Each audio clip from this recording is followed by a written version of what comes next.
sumali? Gusto niyo ba siyang makalaro? Ayoko, mukha siyang duwende. Mukha rin siyang daga. Umalis ka nga dito, baka kagatin mo pa kami eh. Daga! Duwende, alis!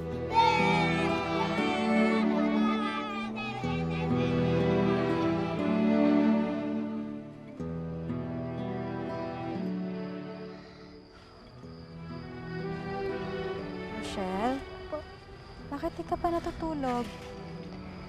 Nay, bakit po ganito itsura ko? Anong ganyan? Iba po ako eh. Hindi po ako tulad ng ibang bata. Wala po akong buhok. Hindi din po ako lumalaki.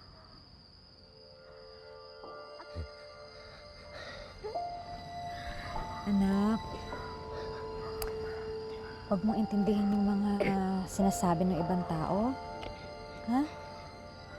Ang mas mahalaga, yung kaanyuhan ng kalooban mo ang nakikita. Yung kabutihan ng loob. Ha? Huwag ka mag-alala. Pag nakaipon ng pera si nanay, luwas tayo sa syudad. Pumunta tayo dun sa center ng mga madre para mapatingnan ka.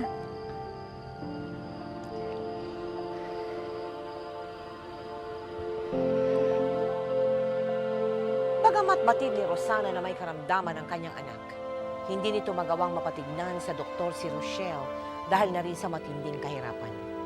Tiniis na lamang ni Rochelle ang mga sakit na nararamdaman niya, maging ang pangungutya ng mga taong walang alam sa kanyang karamdaman dahil maski siya, walang alam tungkol dito.